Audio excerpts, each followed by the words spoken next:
and welcome back to the Retro Review. I am the Bearded Geek. Joining me as always is Mikey the Freak and Bebo. What's up, folks? Today we will be discussing the glorious movie, The Goonies. Glorious. Goonies never say die, people. Just letting you know Never. that right now. So Mikey, how about telling us a little bit about the movie? Yeah, so IMDb starts off by giving the kind of brief synopsis of a group of young misfits called the Goonies discover an ancient map and set out on an adventure to find a legendary pirate's long-lost treasure. So this movie set in 1985, director Richard Donner, that had just recently passed away. So you're in our thoughts. Just want to state that the movie's amazing all the way around. It's got action, adventure, there's drama, there's a love story in there. And a shit ton of comedy. And a shit ton of comedy, yes. So it kind of follows these group of kids, and I kind of want to go over the kids just a little because you kind of understand where these kids kind of get by. All the kids are a little bit different. I can't. What, bro? What, Bebo? It was just the way you said it. I get it. You want to go all over the kids, okay? Jesus Christ. Never a dull moment. All right. So you got Mikey, like myself. He's a hopeful individual. He never gives up. He basically doesn't want to accept reality. There's always something better. Just like you. Except for the hopeful ones. Yes, I'm not hopeful.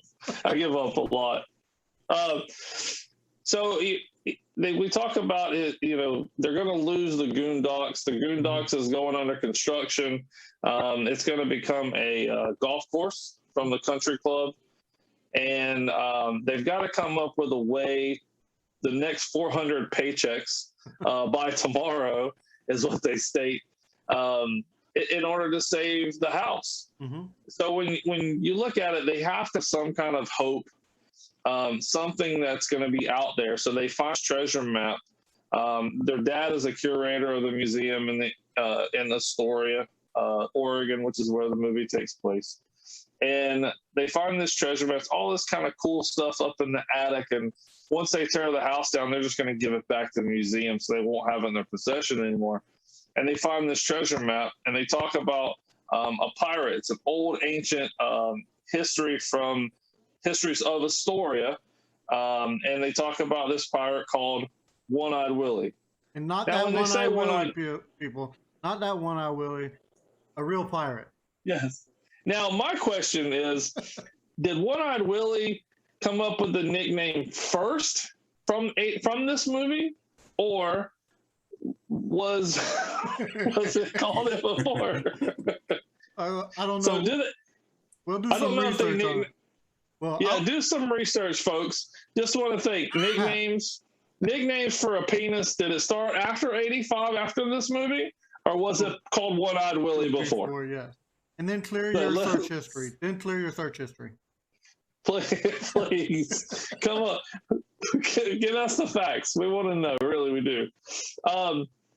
So where was I? All right. So they find this. They find the treasure map up in the attic, and they're like, "We've got to do something." There's a lot of rich stuff. Then they find another article about this guy named Chester Copperpot. So Chester Copperpot actually had went pretty far in this search for the golds and for this treasure, and he had the key to One-Eyed Willie. All right. So it's kind of tough saying the word One-Eyed Willie without laughing. But the the funny part is, they have this, and he's like, okay, well, if he can do it, well, maybe it's true. Maybe it's out there. So that's where the hope comes in from Mikey. And then you've got Chunk, always the heavyset kid in the group. There's always one, right? Sorry. And then there's so Chunk he's always picked on. He's bullied. He's a klutz. So there's always something with this kid, right? Yeah, I don't know what the fuck that's about at all. What? Whoa. So, whoa. Sorry, I'm not Someone taking woke it. up. No, continue. Just continue. No names was mentioned. Jeez. I saw the look. Wow. I saw the look when he read it. Wow.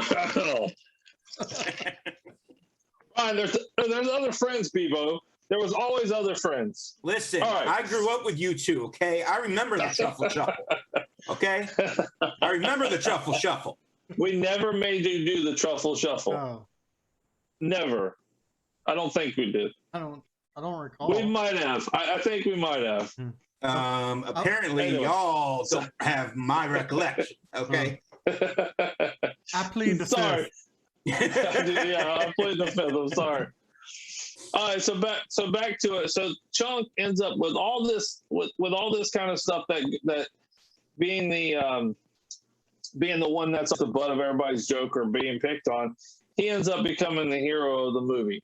So that's always that's always a good swing in a movie where you start real low and then they finish real high as a character. Yeah, the redeemer quality at the end, which I liked. Yeah.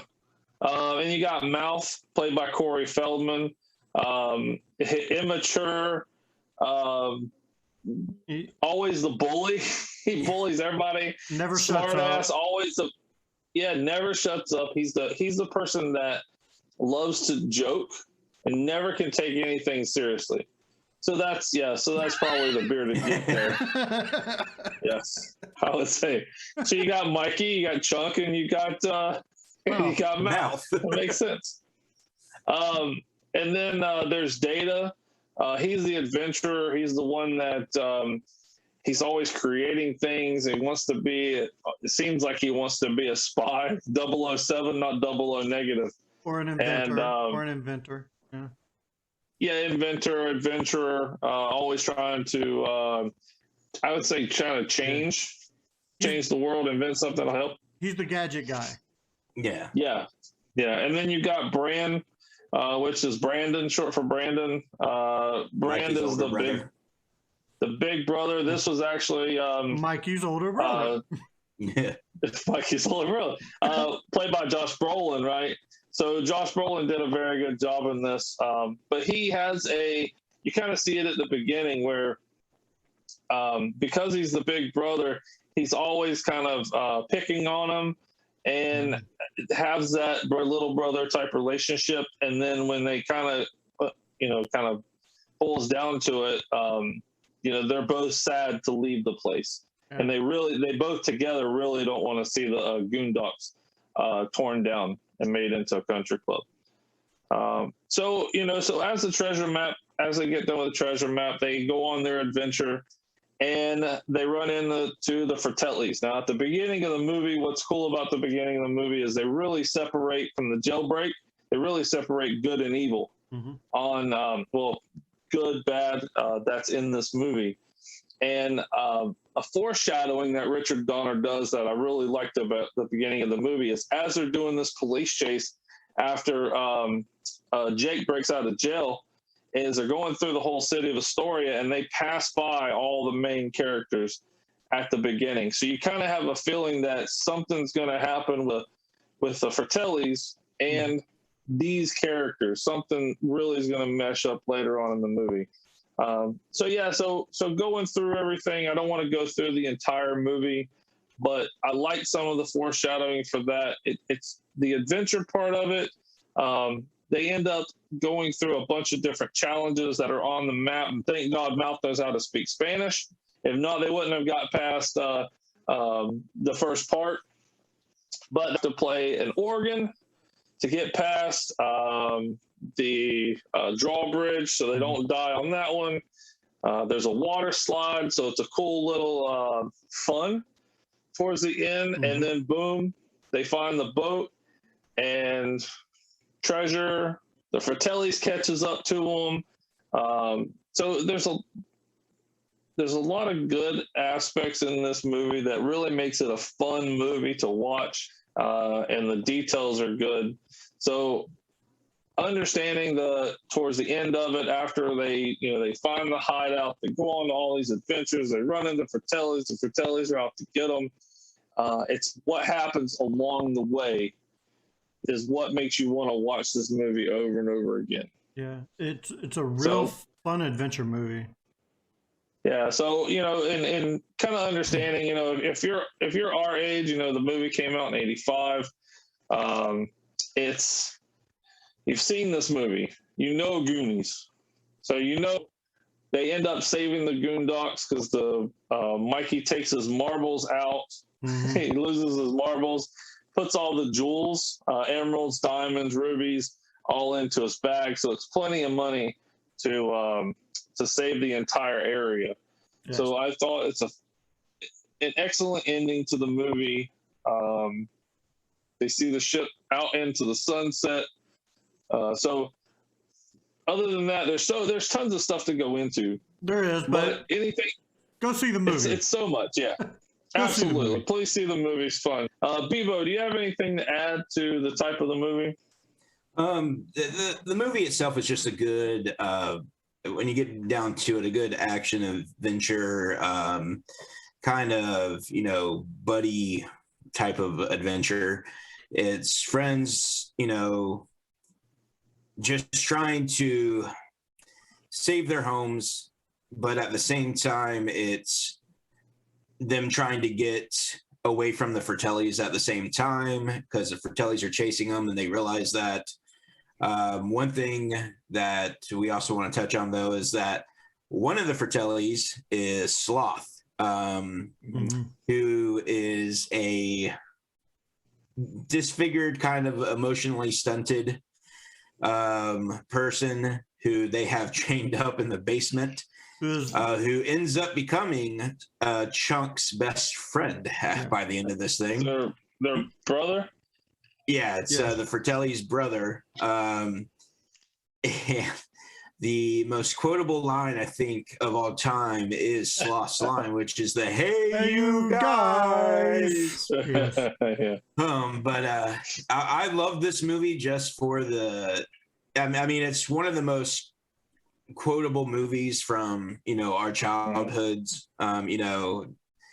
I, of course, being the fat kid of the group growing up, always got the chunk lines thrown at him, do the truffle shuffle, things like that. I won't say by who in this particular commentary being done right now. What is the truffle shuffle? Can you give an example or show what the truffle shuffle is? I will come through this computer and bitch smack you. Basically, for those of y'all who don't know, the truffle shuffle is when you have to take your shirt, lift it up, show your stomach, and wiggle it all about. And I ain't doing it for you. Fool me once. That's good entertainment. That's solid entertainment. But the people want to see it, Brian. Well, then they should go rent the fucking movie. And they can watch the man himself go do it, okay? Mr. Cohen will show you in the movie. But I did actually get to play Chunk for a brief moment at a Comic-Con we got to do because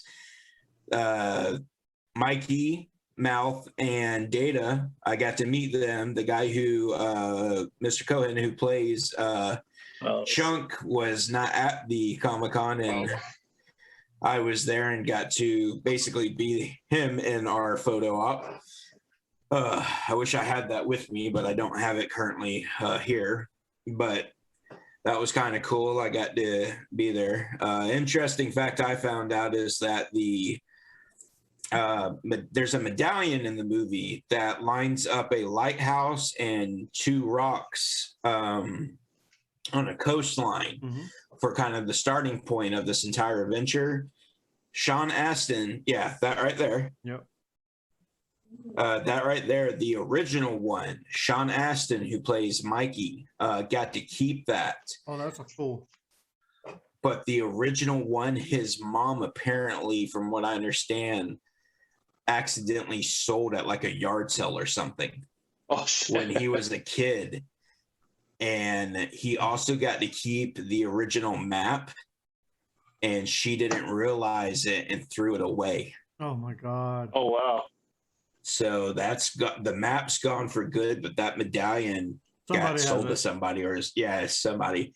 And he's been, I guess, trying to track that down for years, and nobody knows where. And there's the key. There's the key. The key to One-Eyed Willie that was found on poor Chester Copperpot. But I do have a little bit of facts or trivia here if you guys want to hear it. Oh yeah, definitely. Yeah. So the pirate ship that you get to see at the end was entirely real. They made an entire pirate ship. All the shots were filmed in the ship and on the ship. And after the film, it was actually offered to anyone who wanted to take it, and no one wanted it, so the ship was scrapped. Oh, wow. They completely tore it down. When the rocks were falling from the cave ceiling, the kid who played Data screams "Holy S-H-I-T," and he actually spells it. He said he spelled I can't even say that word because I suck at it. He basically spelled shit because his mother made him promise not to use any bad language in the movie. The cast was not allowed to actually see the pirate ship before the scene was shot, as director Richard Donner wanted to catch their genuine reactions at the size and scope of it. When they did see it, Josh Brolin was so surprised that he exclaimed, "Holy shit," and that scene had to be reshot. So the part after they come down the water slide and they land in the water and they come up and they see it and they're all like, "Oh my God," that was their actual reaction. So that was kind of cool. So for those that don't know, there is an actual Goonies Oath that was cut out of the film. So the actual Goonies Oath says, "I will never betray my Goondock friends. We will stick together until the whole world ends. Through heaven and hell and nuclear war, good pals like us will stick like tar. In the city or the country or the forest or the boonies, I am proudly declared a fellow Goonie." I never knew that, actually. I see why it was cut, though. Yeah, that's... Yes. Yes. Very long. Goonies never say die. Better quote. That's it. All you needed. Yeah. So when the Fratelli brothers argued, Anne Ramsey, who is the mother, actually slapped Robert Davey, who played Jake. She was told to hit him as hard as she could. So whenever she actually slapped him, that was actually her slapping him absolutely as hard as she could. And June 7th was officially declared Goonies Day by Willis Van Dusen, who was the mayor of Astoria at the time, during the 25th anniversary of the Goonies celebration in 2010. So June 7th is officially declared Goonies Day. Goonies Day. Oh, that's cool. Let me see. And the last one I got for you is One-Eyed Willie's ship. Is actually called the Inferno. It's 105 feet long and took 2.5 months to construct. And it's actually modeled after Errol Flynn's ship, the Seahawk. Cool. That was Sloth's favorite movie. That's the one he was watching. Yep. Awesome. Mikey, do you have any fun facts about this? Yeah, I like the fact that does anybody is it just me or did anybody else want that Lou Gehrig baseball card that they found on Chester Copperpot? Yeah, exactly. Yeah, 1935 Lou Gehrig. It's probably worth about $1 million. Yeah. Yeah, I like it when they're like, "Who's Lou Gehrig?" Yeah, $1 million, easily a solid $1 million. So I thought it was kind of cool. This was Josh Brolin's first ever movie. So now Josh Brolin has been in so many. He's a A-list actor, just like everybody else. He's Thanos now for your Marvel fans out there, like Bearded Geek there. Big Marvel fan. Huge, absolutely huge Marvel fan. He loves Marvel. There was a deleted Octopus scene. So at the end of the movie, when Data's talking about that, the Octopus was scary, and everybody's like, Octopus is, they cut that scene because Richard Donner never liked it. They thought it was a cool add-on, but it just didn't flow with the timing. And it was all about the pirate ship.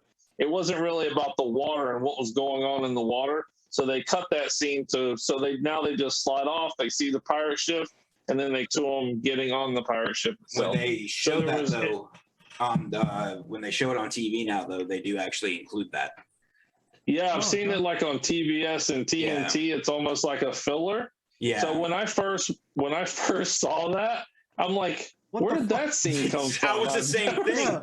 Because I had the VHS growing up, and because when I was younger, I always asked my dad, I go, what's he talking about an octopus? And my dad was always like, well, they're supposed to be youngsters and they're always lying to, grown-ups and stuff. And I was like, okay.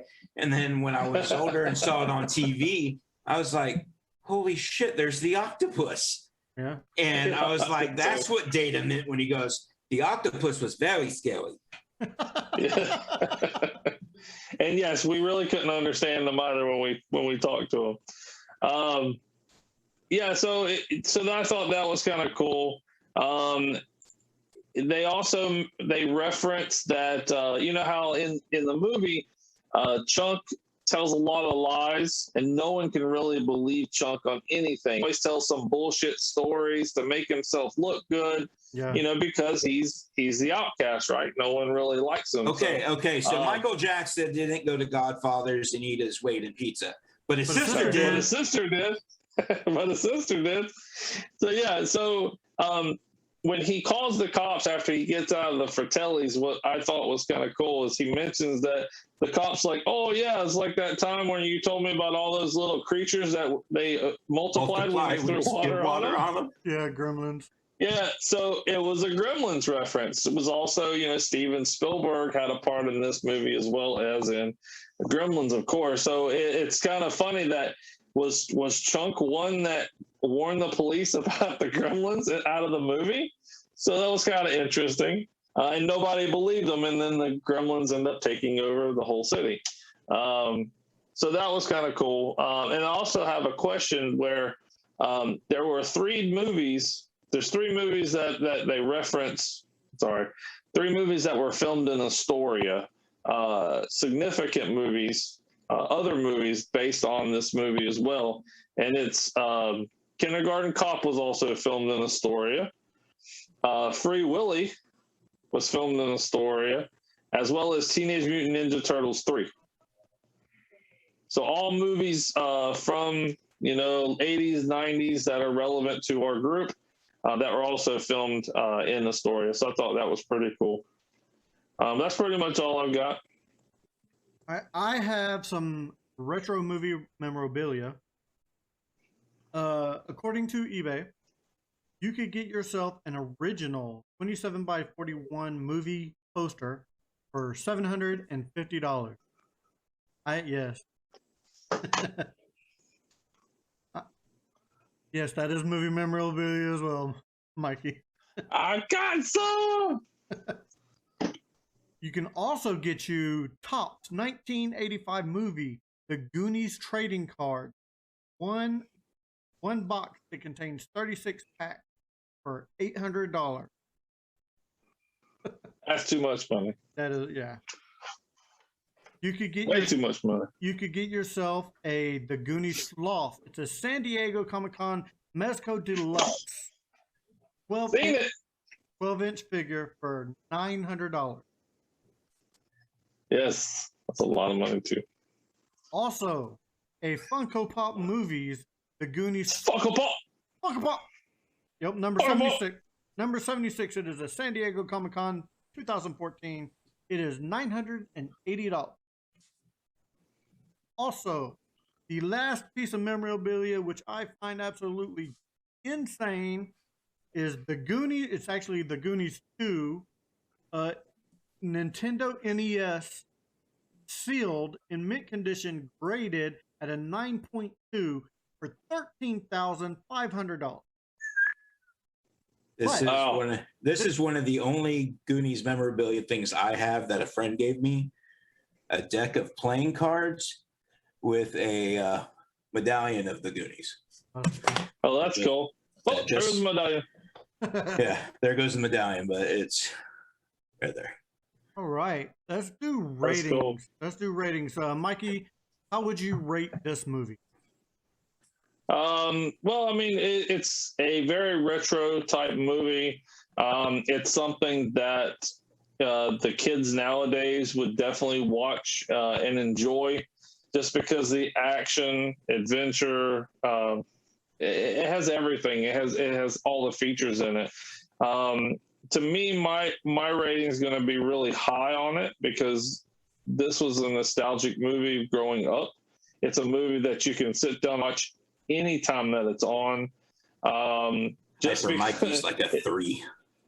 Yeah, 1.5 is good. No, it's it's a very quotable movie. There's a lot of A-list celebrities in this movie that are still acting today. Name one. I'm not sure. Kihu Kwan? No, Kihu Kwan. Jeff Cohen? No. Shit. Lawyer. 0 for 2.